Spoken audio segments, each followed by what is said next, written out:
From the Tulsa World, this is the Tulsa World Newsroom podcast. This is Jason Collington. I'm the editor of the Tulsa World. Today, I'm talking to Jimmie Tramel, one of our great feature writers in the scene section, and he's written a big story about Church Studio. Church Studio is going to be opening up here pretty soon, having a grand opening.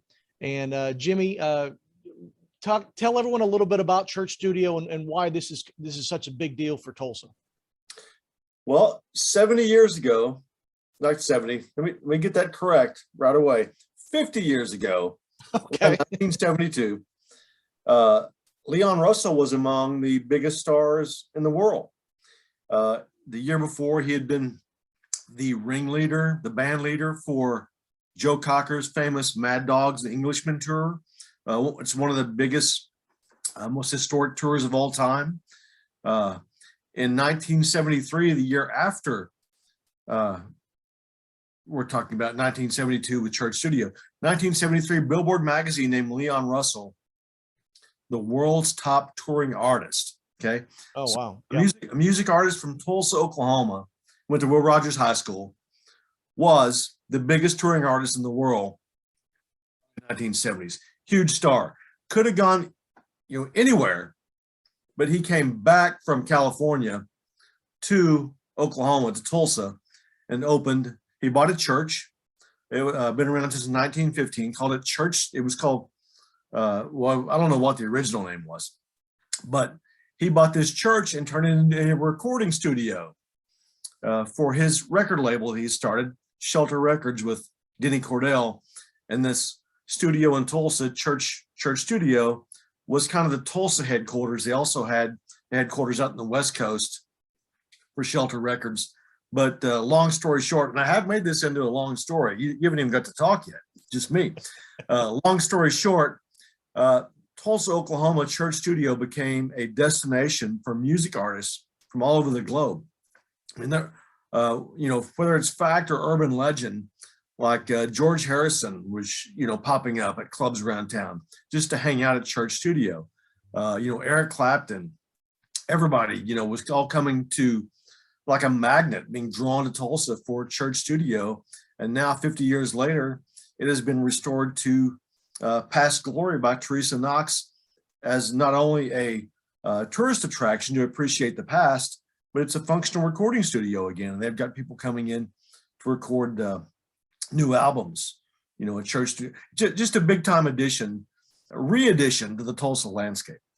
And again, one of the things that I think is unique here, you wrote this long story. We'll link it in the description of this podcast.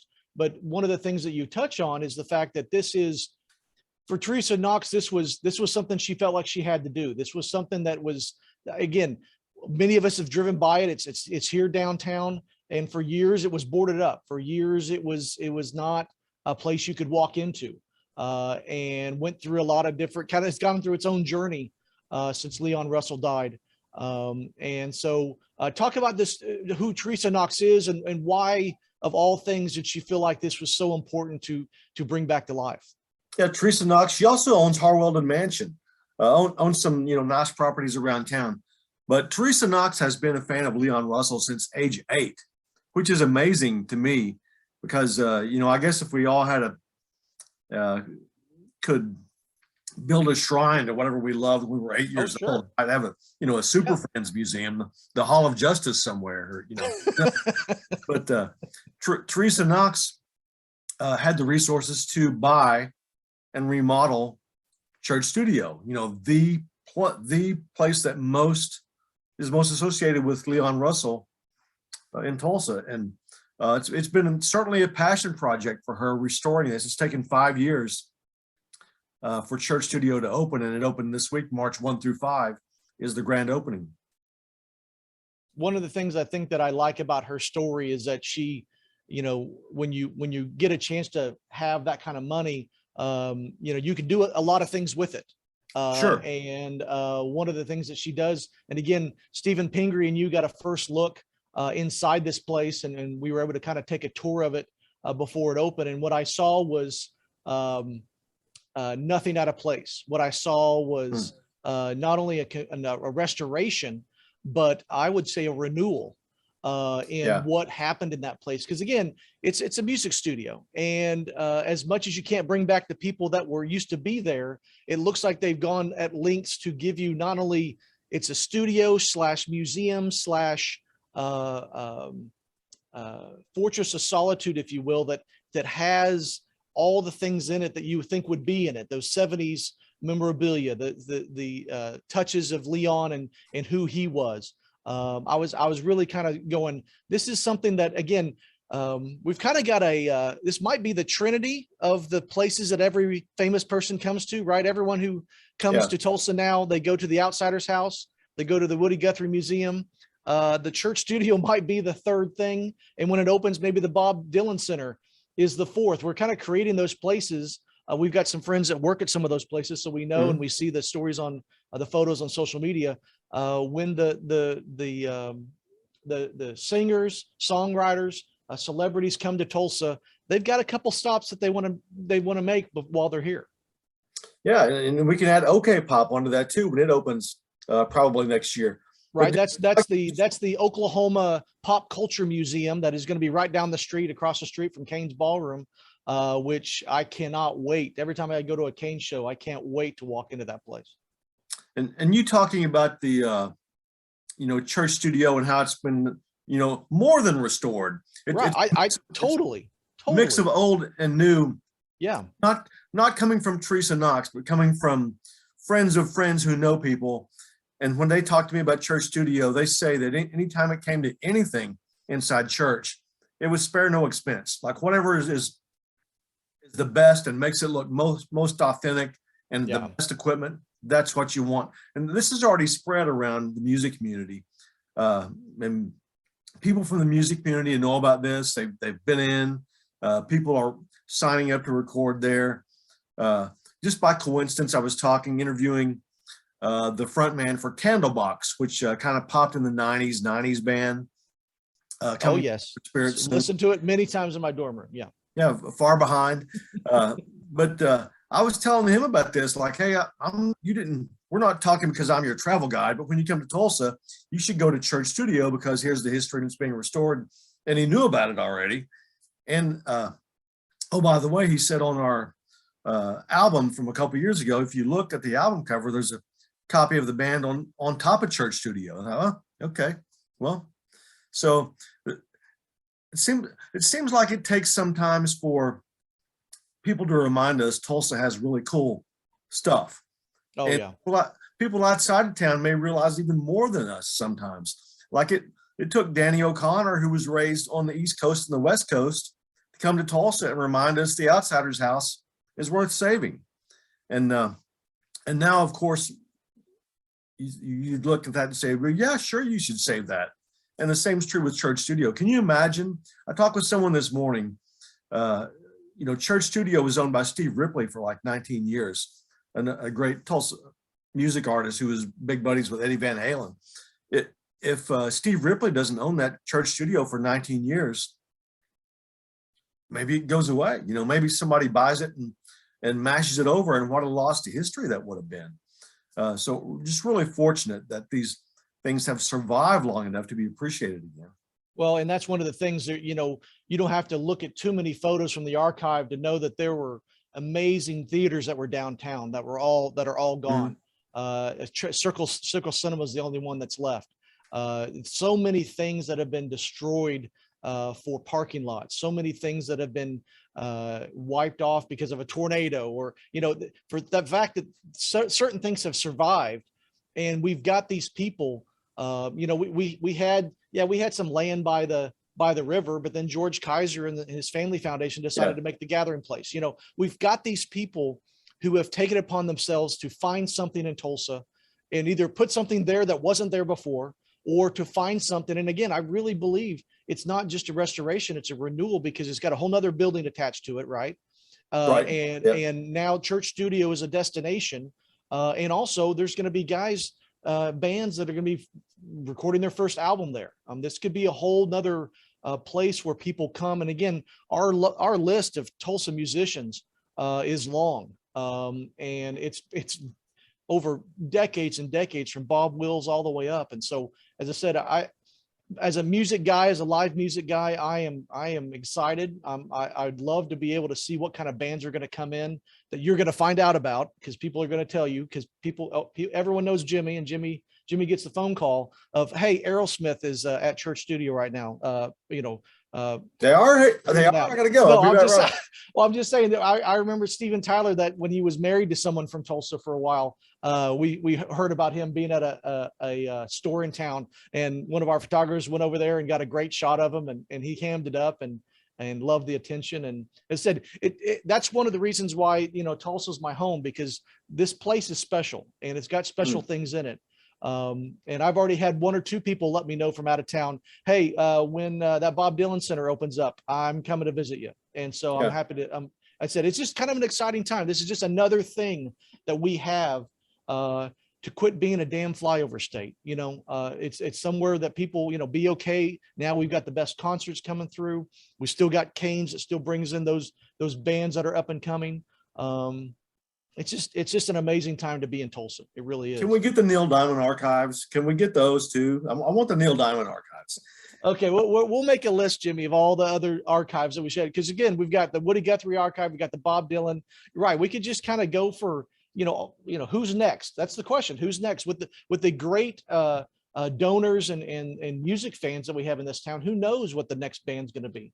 And we still got enough buildings in downtown to fill them all up. Absolutely. Hey, one thing before I let you go, one of the things I thought also in your story, and again, you do this, Jimmy. I call this, there's a Jimmy-ism in every story. You turn a phrase in almost every long story that you do, and even on the short one sometimes. I think in this one, and not only in this story but others, I think what you do and why you're one of the special guys that works at the Tulsa World, one of the people who a lot of people look up to and read a lot. You're very, very well read on our website and in print. I think that is because you do too much research, right? You've written a whole book about Barry Switzer. You've written a whole book about other people before, and then in your stories, you talking about Danny Boy. You did a full-length feature of him in the last Tulsa World magazine, talking about who he is. And again, he was in that documentary with Punky Brewster. And so you kind of brought to life who he was. I thought you did the same thing with the studio. I thought you brought it to life and reminded people not only the history behind it, why it's significant, but why it's important now for that to be. Because again, I think, I don't know about you, but I think music's doing something to people now after COVID, after so much time where we were, sheltered in.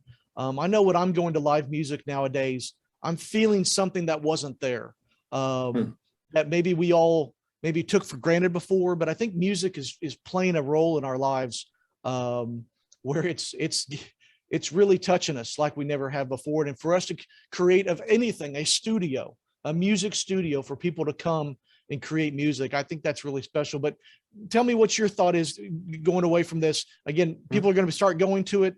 What they're going to experience. What is your takeaway from what do you think the church studio story really is? Oh man, I just think that the takeaway is it cements Tulsa's place. It further cements it as a music destination. Of course, we've had Cain's Ballroom forever.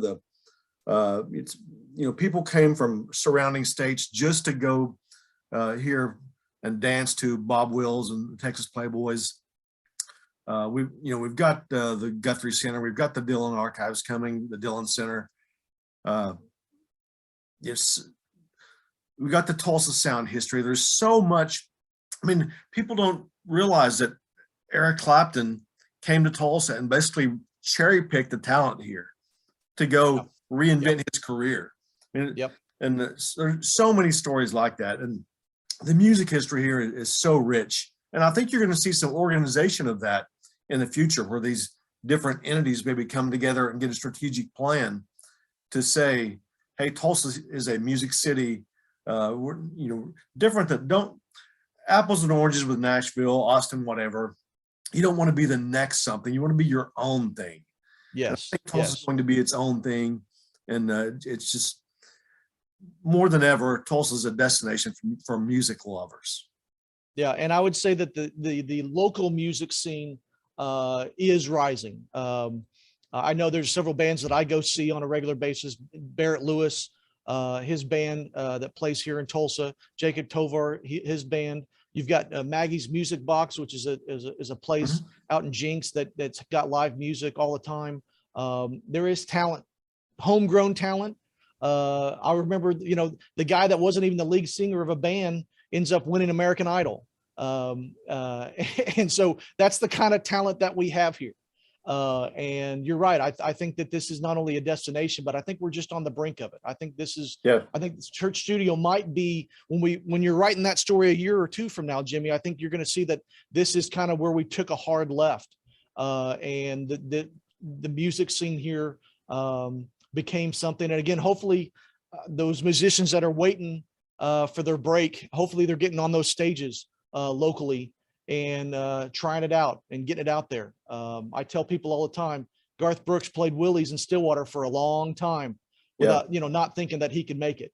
So I hope the local scene sees these opportunities. I hope that someone pays for someone to go into Church Studio, make their first album, get their music out there. But I think we're on the brink of something. And again, Jimmy, appreciate the coverage. Again, we'll put the link to his story in Church Studio. And again, as the famous people keep coming, and hopefully as those local bands start recording and starting to get big, Jimmy writes all things music for us for the scene section. And you'll be reading those stories in the Tulsa World. Jimmy, thank you so much. And we'll see you next time. Again, this is the Tulsa World Newsroom podcast. It's where I get a chance to talk to the great people like Jimmy, the reporters, photographers, and editors of the Tulsa World to get the story behind the story. This podcast is on Apple Podcasts, Google, Spotify. It's on the YouTube, and it's also on TulsaWorld.com, your home for everything you need to know about Tulsa. So, Jimmy, we'll see you next time, and thank you so much. See you. Behave.